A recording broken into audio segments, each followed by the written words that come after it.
Yeah. So welcome back.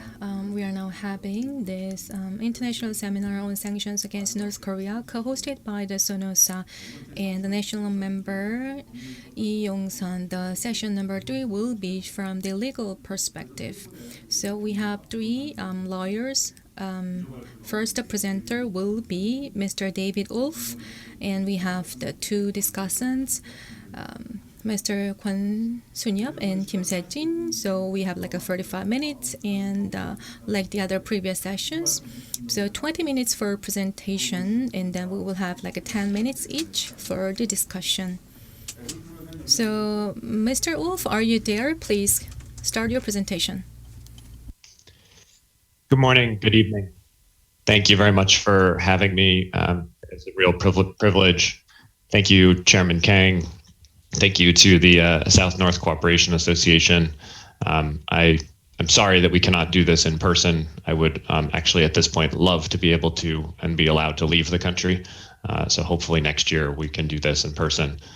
I also want to thank the previous presenters, the previous panelists. I learned a lot on the impacts on the both economic side. So thank you to Professor Gray, and then on the humanitarian side to Dr. Park and the panel. It's also an honor today to share the stage with a few colleagues from two Korean firms. First, Lawyer Kim, it's a pleasure. I remember meeting you in DC and back again in Korea. I look forward to that again. And then Mr. Kwon, while we have not worked together directly, I've worked with many of your colleagues at Lee & Co, and I look forward to hearing your thoughts later. So what we'll be doing on this panel is a little bit different than the previous panels. The previous panels talked about the effects. We'll be giving a little bit more of the legal background and underpinning. A lot of that has already come out.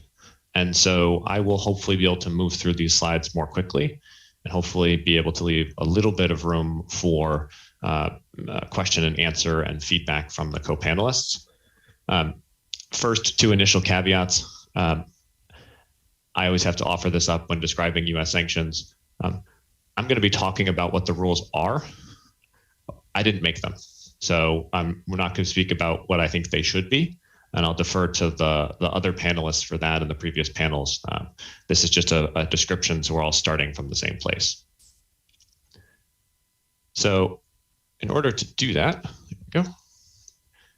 What I'm going to do is talk first very briefly about the UN structure, because it underpins all of both the US sanctions, the Korean sanctions, even the Chinese and Russian sanctions.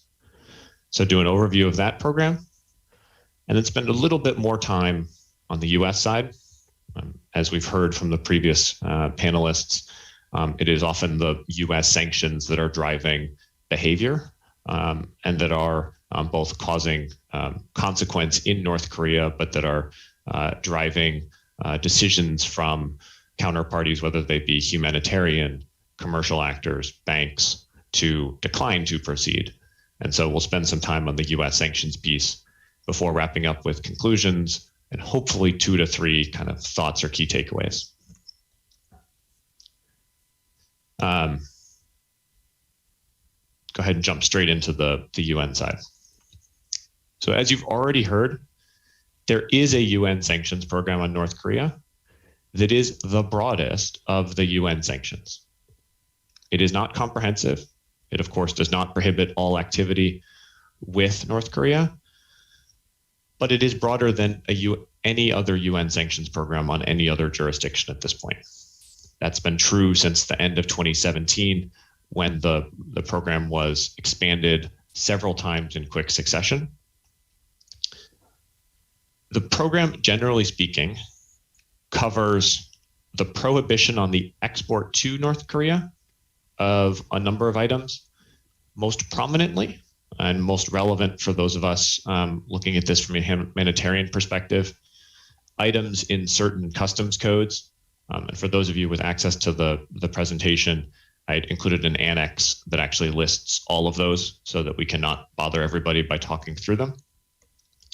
But that ends up capturing virtually all medical equipment. doesn't capture medicine, but virtually all medical equipment ends up in a provision that it requires a UN level export license. As you saw, there's from the economic slides from Professor Gray, there's a broad set of restrictions on imports from North Korea that have had a sharp effect. You have seen a sharp curtailing of imports even prior to the pandemic. There's a set of sanctions on designated persons in North Korea from the UN perspective. It's about 150 persons in total, 80 individuals, 75 entities.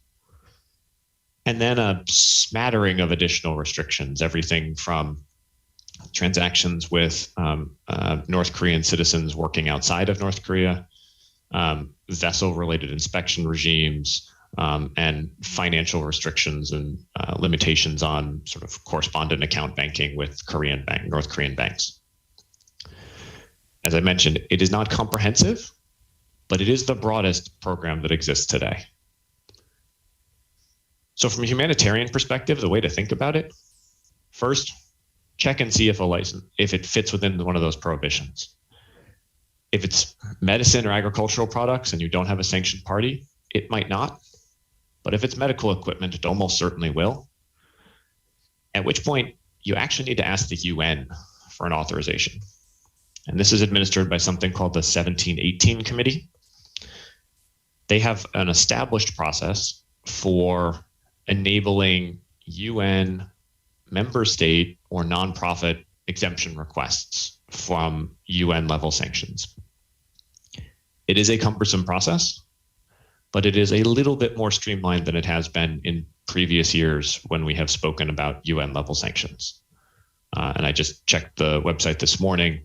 The committee now notes that it has granted 84 exemption requests since it has been stood up in, I believe it finally came around in late 2018. One other, the committee has also become a little bit more flexible over the course of the last 12 to 24 months. Previously, exemption requests were limited to a 6-month period of authorization. They have now extended that to a year, taking into account the COVID and travel restrictions. They've also, in at least one case, considered extending it up to 2 years. But it is absolutely a process that requires a formal written submission, review. But then if you're granted an exemption, it's posted on the website. So you can go to the website I've listed here to actually review any exemptions that have been granted to whether that's the Republic of Korea, whether that's a UNICEF or the UN body, whether that's independent nonprofits. That's the UN side. The US side is where it gets a little more controversial. To understand US restrictions on North Korea, you first have to understand the universe over which the United States thinks it can assert jurisdiction. So does the transaction involve a US person? Does it involve a US origin product?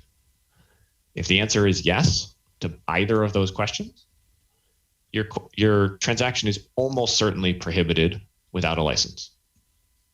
If the answer is no, you would think, great, we don't have to worry about US rules.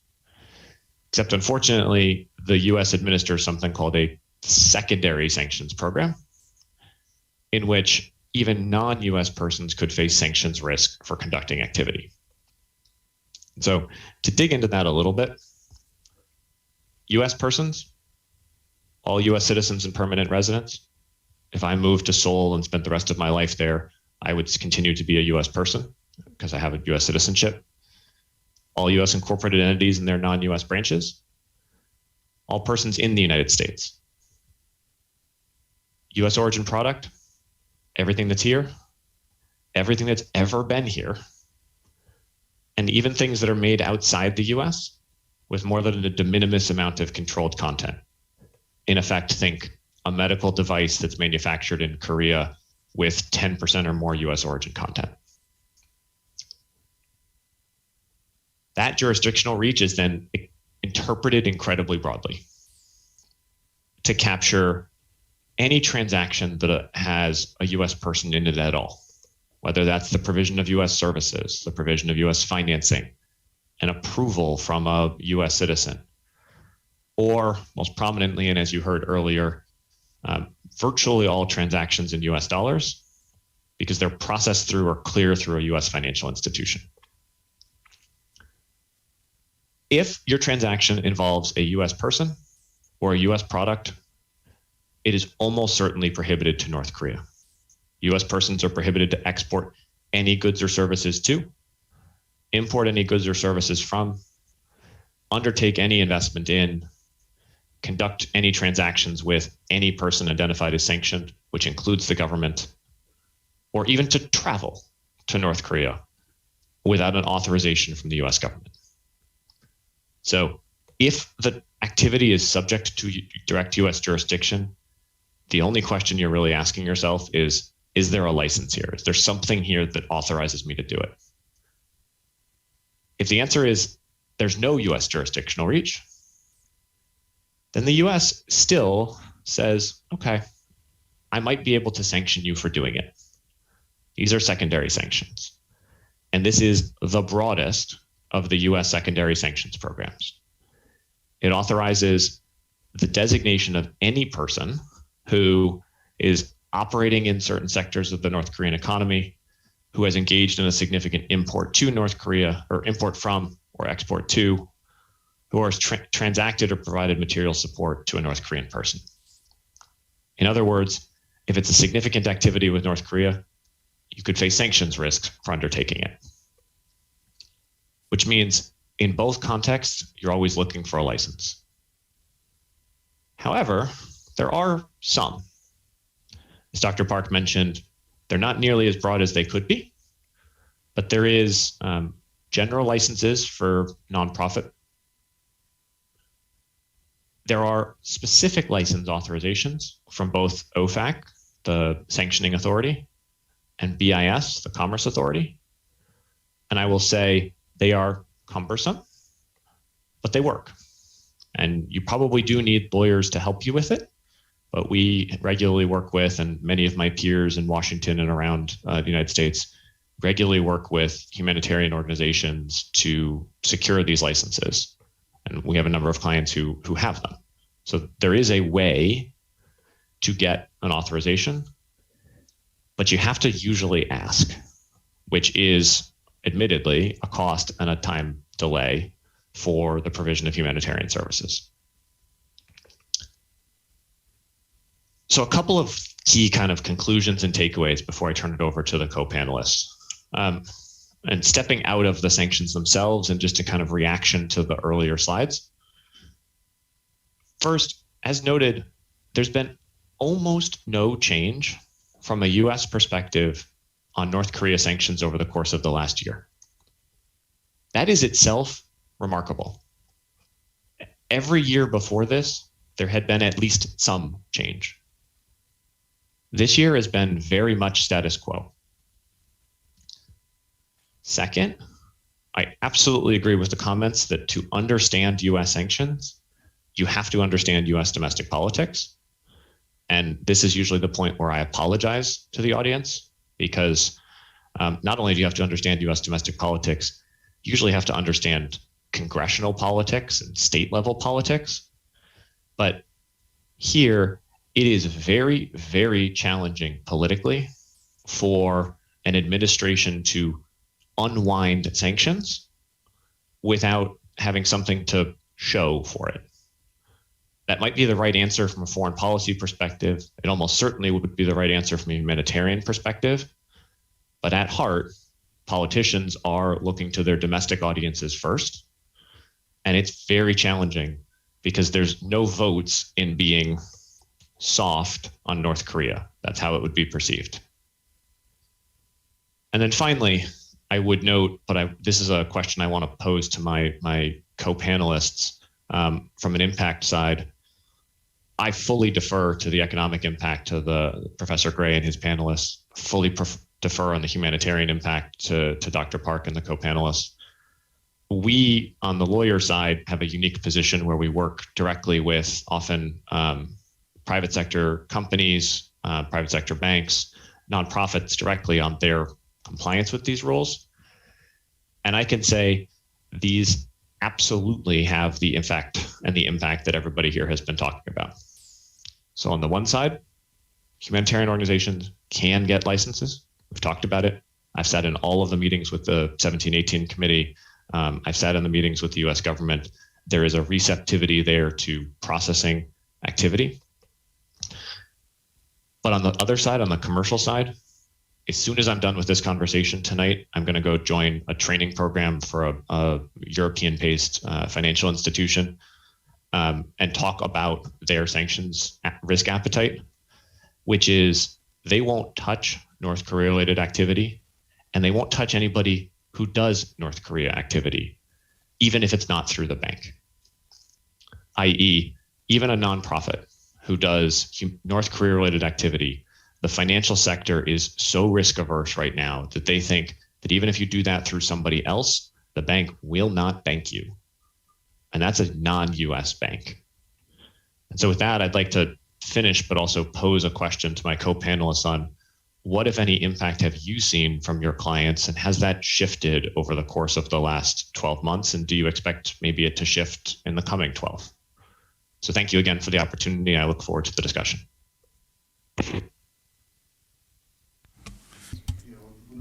Thank you very much, Mr. David Wolf. Well, these inter-Korean or the cooperation groups have our relationship goes back years to like 2017 or 18. We had this secondary sanctions. We were so surprised. We didn't know what to do. And SONOSA also was involved, but Dr. Wolf or Mr. Wolf helped us a lot about how to react that and to get the legal advice on that point. So I'd like to appreciate that. And thank you for sharing these UN and the US sanctions.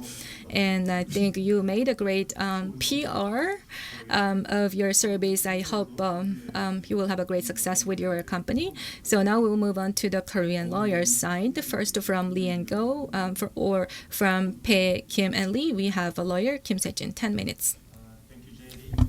Very nice to meet you again. And it was an excellent overview of the United States sanctions, as well as the UN sanction against North Korea. So when I browsed your slides and your presentation, I don't think there is any point that I need to re-emphasize again for further critiques or any other comments. So my focus today of my comment is about how the Korean citizens actually feel on their skin regarding the U.S. sanction, the application of the UN and U.S. sanction in the Korean Peninsula, in this soil. So because most of the audience of this broadcasting will be the Korean, so from now on I will try to explain all of my comments in Korean. So sorry, so apology for some confusions to JD. So DJ. So let's start. 안녕하십니까. Hello, good morning. So thank you for the presentation.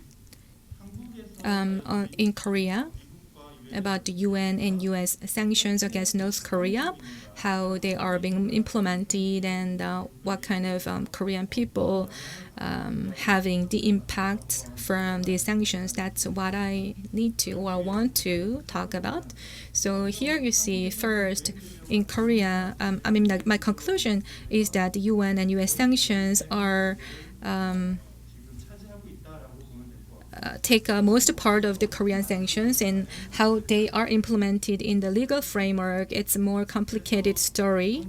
So basically the international law and foreign law are the basis of the sanctions against North Korea. And when it came to Korea, for example, the trade sanctions, we have this Foreign Trade Act and Foreign Exchange Transaction Act, and also the prohibition against the financing, and there are the Coastal Guard Act and the Immigration Act. There are so many laws which implement the sanctions against North Korea. So in this regard, the Korean sanctions, when you look at the Korean sanctions, it's not it's a bit different, and you need to take a different approach when from what you take from the UN and US sanctions. So in the US, they have the SDN list, they have the list, and in Korea we have a similar thing. And unlike the US SDN list, when we designated these persons, we have a separate list of the sanctioned people, and they have these license guidelines, and there are different laws and regulations for the Korean version of the SDN. And when you look at the types of the SDN or the sanctions, there are like a financial trade and travel ban, and also the aviation and the maritime. There are different types of restrictions. And there are the government ministries, different ministries are in charge of the sanctions. For example, for the trade sanctions, we have the Ministry of the Trade, Industry and Energy and the Korean Security Agency of Trade and Industry for the dual-use items. And we also have the Defense Acquisition Program Administration, and also the Bank of Korea and the Ministry of the Economy and Finance and the Financial Services Commission for finance. And for travel ban and the aviation or maritime, we have the Ministry of Land, Infrastructure, Transport and Justice. So in a word, we have different parties working on different sanctions, and they are under the Korean laws and regulations. So to understand them, you have to also understand the UN and US sanctions to better understand the intention and the spirit of the regulations. But still, in Korea, to have the trade with North Korea, what do you need to do? You need to have the authorization.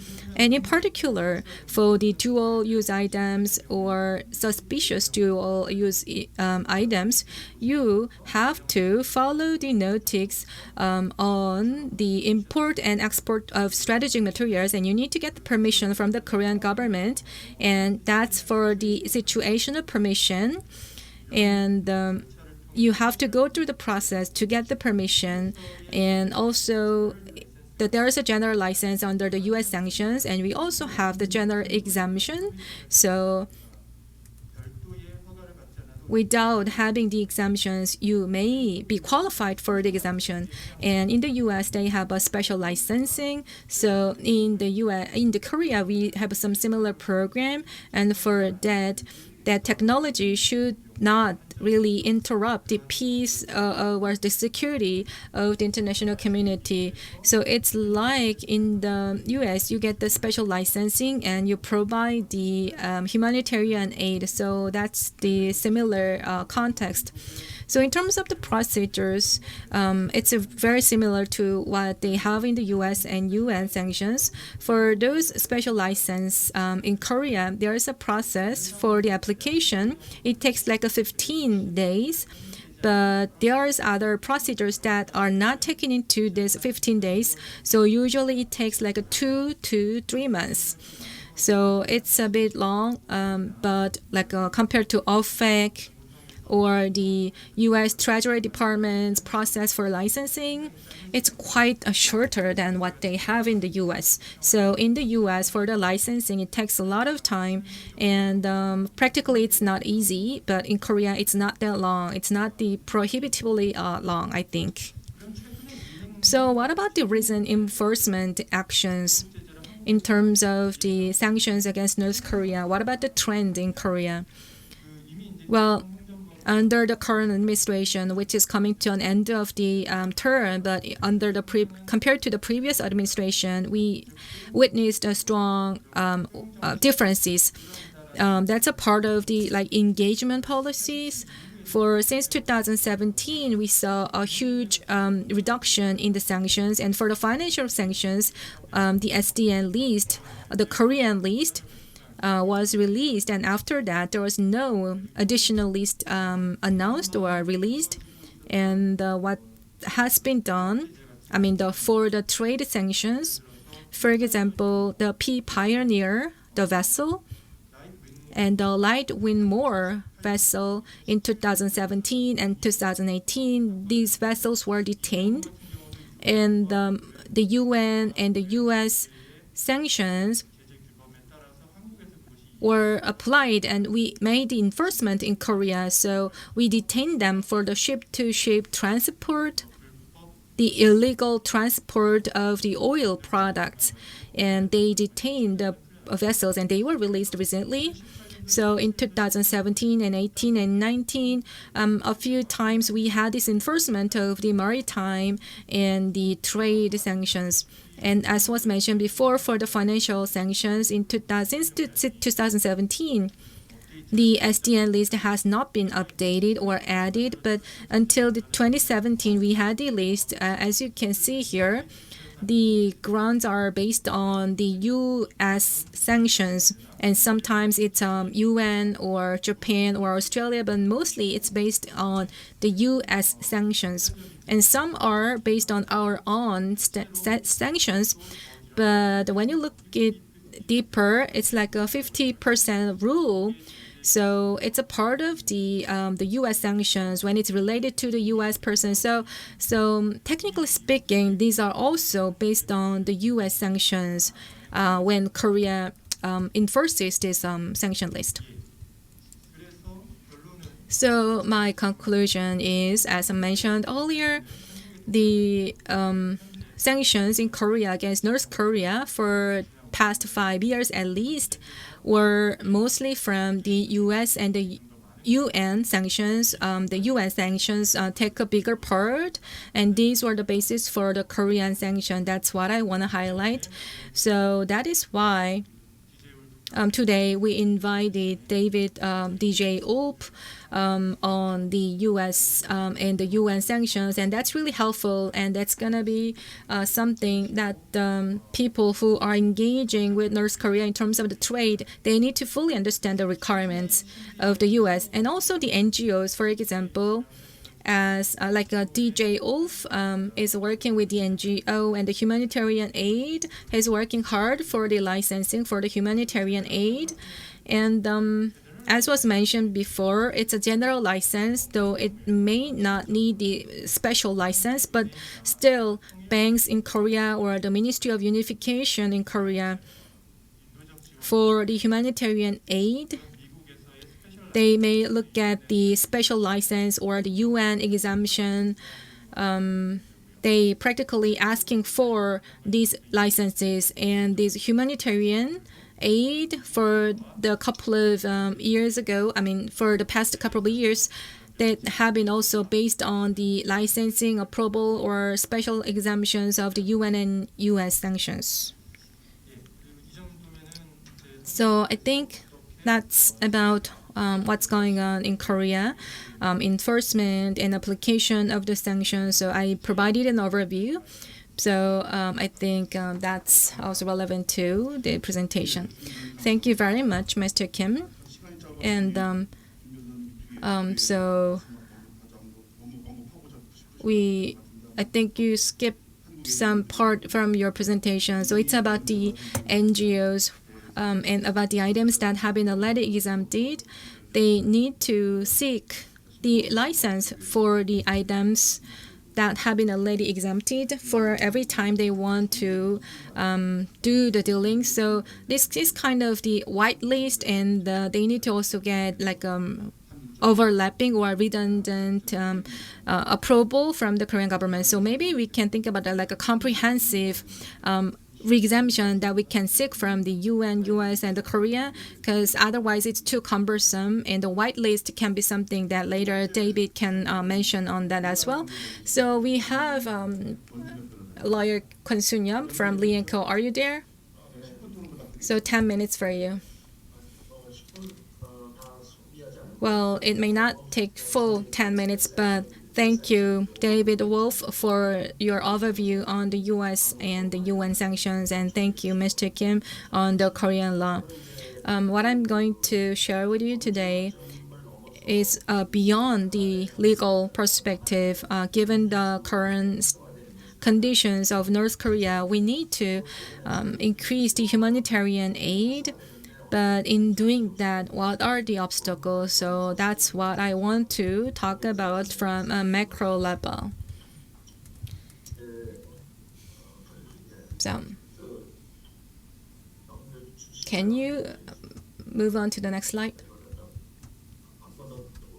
And next slide.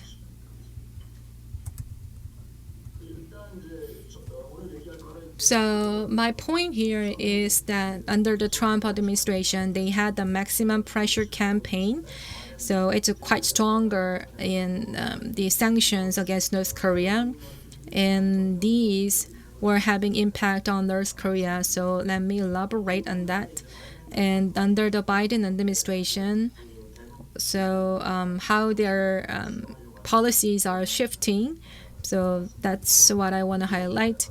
And I also want to talk about, given all these macro changes, what do we need to do to provide the humanitarian aid and what are the issues?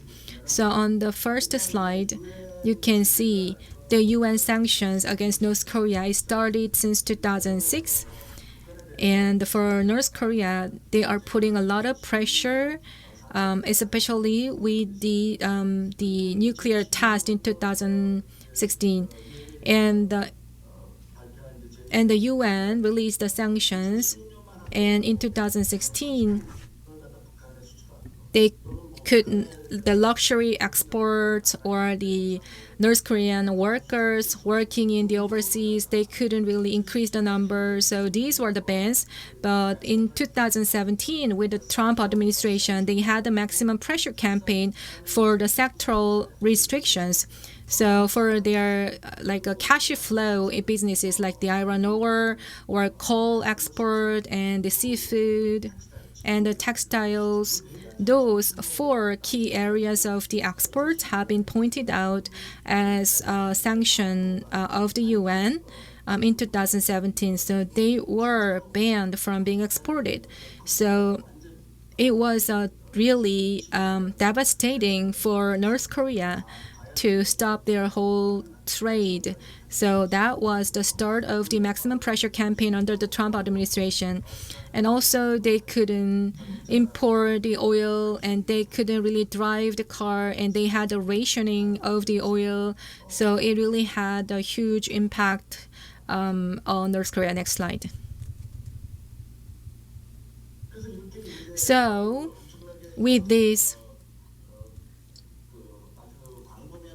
sweeping range of the import and export bans, in 2018, they started to take effect.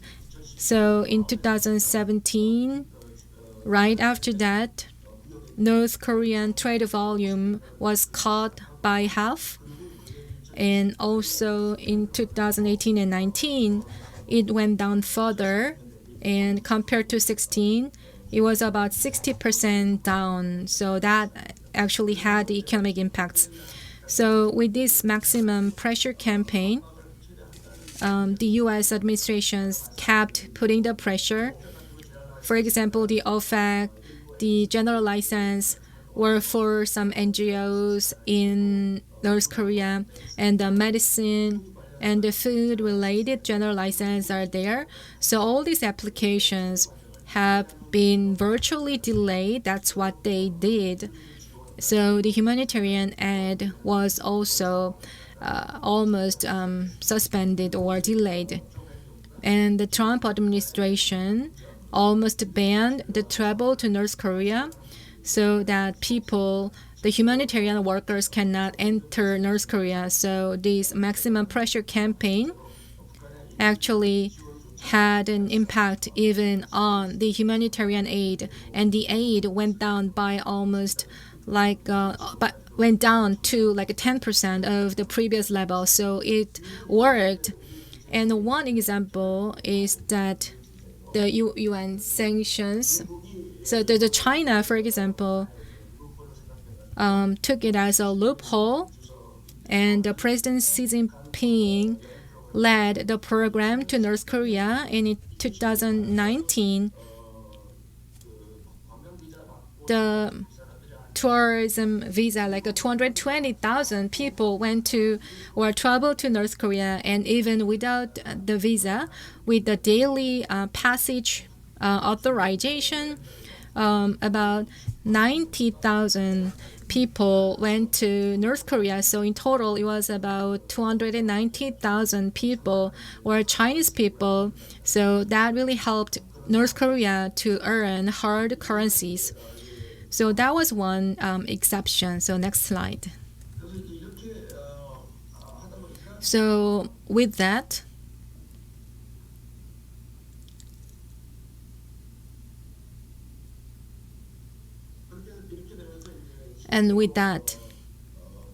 indeed, North Korean economy started to be hit hard, and the first impact was the food shortage, and that is a chronic problem in North Korea.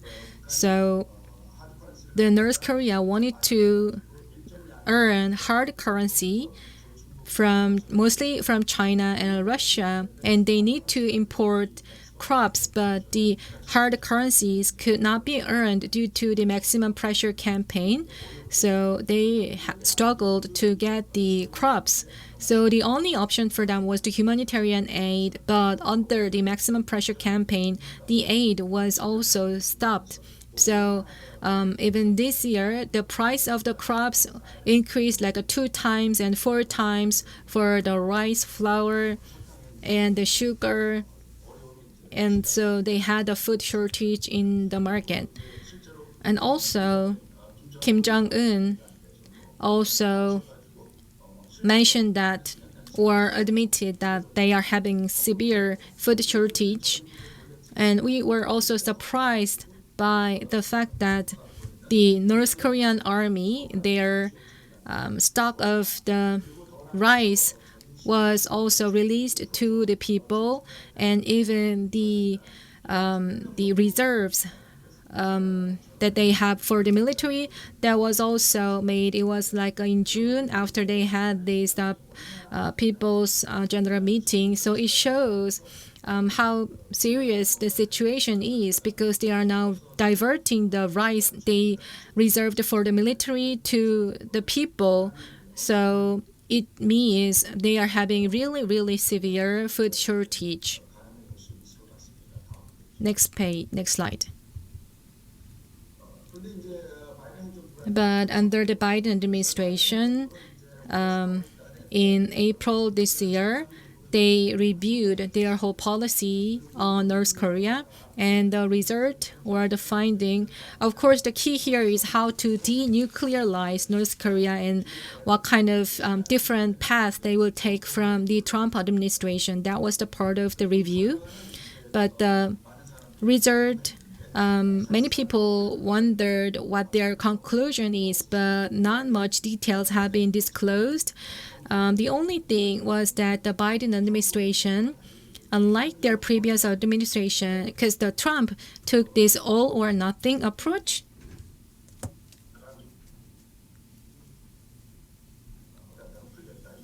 That was the approach for Trump, but they want to have like a more phased and flexible approach.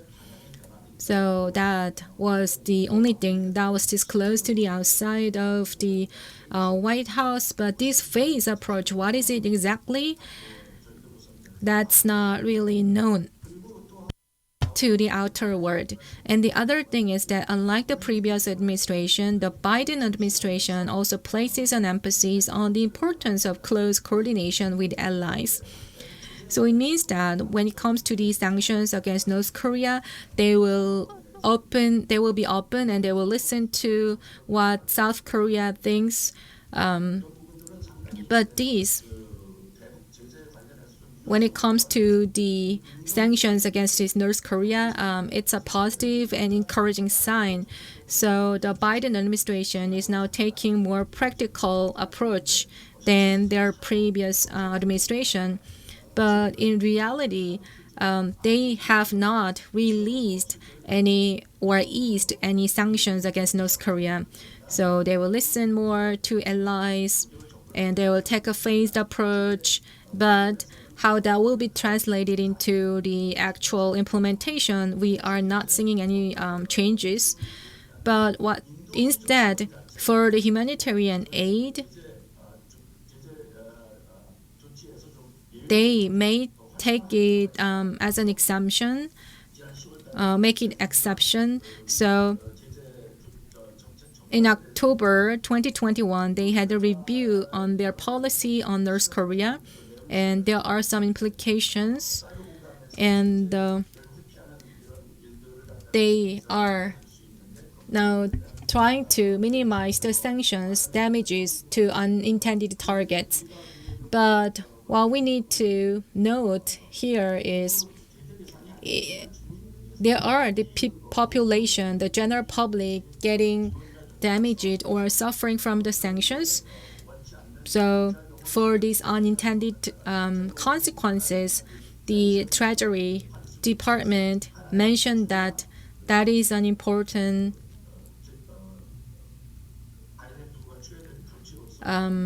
action that the Biden administration need to take. Next slide. And also in May, President Moon had a summit with President Biden, and Biden said that he is fully supporting the inter-Korean dialogue, and the two leaders thought about how to activate and promote the humanitarian aid. And also on the UN side, as was mentioned by the other people, they want to have the exemption procedures and simplifying or streamlining that so that they can apply for these exemptions, the NGOs for the humanitarian aid, and the UN will follow up on this so that the humanitarian aid can become more active under the Biden administration. And other than that, the diplomatic party, the Ed Markey, is trying to enhance North Korean Humanitarian Assistance Act that was proposed by Edward Markey May this year.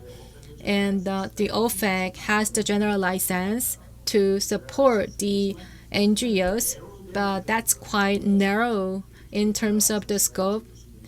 So this proposed bill is to expand that. And it's also about how many general license applications are authorized, whether it's for the food or medicine. So when we do the monitoring, this can put also on pressure.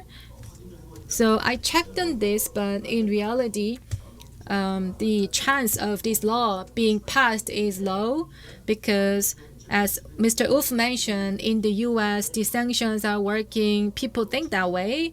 So why do we need to go soft? Why do we need change?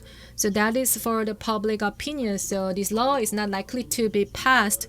But still, for the humanitarian aid, the needs are recognized in the United States. Next slide. So for the humanitarian aid, what are the issues now? So as I mentioned, under the Biden administration, they want to and they saw the need to increase the humanitarian aid, and the unintended consequences are not what they want, and they came up with a proposed bill, and they want to increase the general licenses.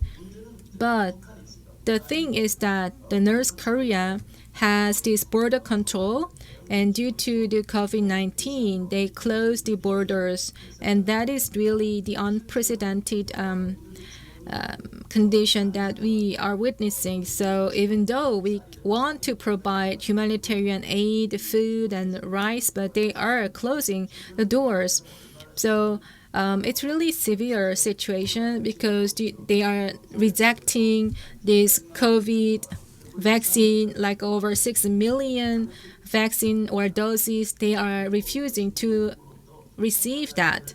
And also the rice in 2019, it was like 400,000 tons of rice to be sent to North Korea, but it's not really working. So the macro level, the policies are changing in the positive direction, but in reality, the border lockdown is hampering this whole progress. And also in terms of the political perspective, North Korea is saying that it's not the humanitarian aid that we want. We want to relax or ease the sanctions so that we can export the iron ore and coal so that we can have economic growth. So it's not the humanitarian aid that we want. That's what North Korea is saying. So that's the differences in terms of the stances by the stakeholders. So the humanitarian aid is seeing some limitations. So next slide. So to summarize, the humanitarian aid for the next few years, it's hard to become more active. That is a true at a macro level because North Korea need to open its borders, but in November with China, they were trying to reopen the border, but due to the Omicron variant, they decided not to open the border. So how long it will last, we are not sure. So that is one uncertainty. And North Korea is also may use the humanitarian aid, and that's not what they want. They want to see the sanctions going away. So the humanitarian aid, how much they will welcome the humanitarian aid, there's limitations as well. And for the U.S. side as well, the sanctions are working, and North Korea is not doing another nuclear test and not the long-range missiles fired. So they think it's the right path to take to keep the status quo. I think the U.S. thinks it's the best way. So the current status, they don't want to do anything about the current status. So they think it's working under the current sanctions, so they don't want to change anything. So the only thing or the only issue is the humanitarian aid. But for the humanitarian aid, they are working on their own, one way or another. And it's North Korea to be blamed for closing their border. So from the micro level, if we want to provide a large-scale aid, the monitoring people should be in North Korea, but North Korea is not likely to welcome them. And even the diplomatic missions in North Korea could not leave out of North Korea, and they cannot get into North Korea. So it's less likely for North Korea to accept these humanitarian workers. So the large-scale humanitarian projects will not be implemented. Next slide. So to summarize, the Korean government or the Biden administration, they understand the food shortage in North Korea and the humanitarian crisis, and they know that the general public is now suffering. That's not what they intended. So they want to increase the humanitarian aid. There is the consensus that that's what's needed, but still North Korea wants to ease the sanctions, but that's not what the two other parties want. So the sanctions will be still there, and with the lockdown of the borders, we cannot provide the humanitarian aid as much as we want. Then the North Korean will suffer more in terms of the economy and food shortage. So that's it from me. Thank you very much, Mr. Kwon, and I'm sorry for not giving you more time, and we are behind the schedule, but Mr. Wolf, you can comment on this whole discussion for like 3 minutes. Thank you. I'll be even briefer than that. I thank you very much, Mr. Kim, Mr. Kwon. I agree entirely with both presentations, and in fact, the comments, particularly from Mr. Kwon on some of the Biden administration's perspectives and the fact that it's looking to be more multilateral, I think may open up a door for the suggestion that Chairman Kang, you had, which I think is an interesting one, the idea of a white list. There is the legal structure would enable that. The way the UN sanctions are set up, given that they itemize products by customs code, they could certainly exempt them by code. You would need a UN Security Council resolution to do that. But if you had pressure from US allies to push for that, it seems that this administration may be more amenable than its predecessors to a coordinated multilateral approach there, taking in mind the domestic politic challenges they have on the US side, which is they're not going to dramatically ramp down a program, but there is certainly appetite for how do you facilitate humanitarian work. So with that, thank you to both of the discussants and thank you to the chairman for the opportunity. Thank you very much. Yes, right. As Wolf mentioned, you have been staying here for like 3 hours for session 1, 2, and 3. And thank you very much for staying with us for the long hours at this late hour for your time. I hope the COVID-19 goes over and we can meet in person. So I think time is up for now, and we need to conclude this international seminar. Once again, I'd like to thank all the participants joining us online and offline. And as you know, due to the COVID-19 and pandemic, the whole world needs to seek solidarity and cooperation to overcome this pandemic. And also for now, we are having this global pandemic, and we are learning how we are closely connected around the world. So I think the cooperation also includes North Korea. We could see that. As you may know, and as was mentioned before, to prevent the spread of the COVID-19, the North Korea is closing their doors, and they are getting more and more isolated, and they are struggling. And the whole pathway getting to North Korea is stopped, and the humanitarian aids and supplies cannot get into North Korea, and the people are suffering so much. Of course, even before the COVID-19, things were hard and tough, and with these sanctions, we could not send the supplies, and the whole financial transactions are stopped. And that's still what we see today. And these sanctions against North Korea was to stop the nuclear programs of North Korea, but it's causing unintended consequences against its people. And that's what we learned from, or confirmed from today's seminar.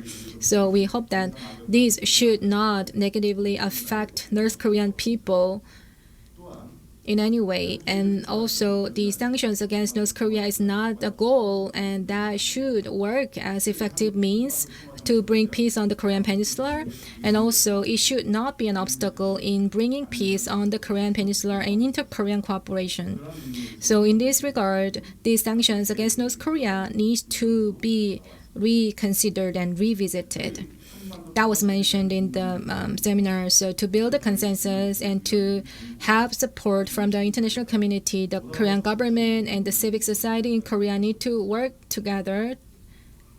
So I hope that we can improve the humanitarian conditions in North Korea, and our inter-Korean cooperation will continue, although it stopped in 2019. This whole the Korean process and also the peace process. And I hope that the seminar could contribute to reopening this whole dialogue and the peace process on the Korean Peninsula. So I hope that we have like a 15 or 20 days to go for 2021. I hope you will have a great closing for 2021. And that concludes the international seminar. Once again, thank you again for staying with us, and we hope to see you again. Thank you very much.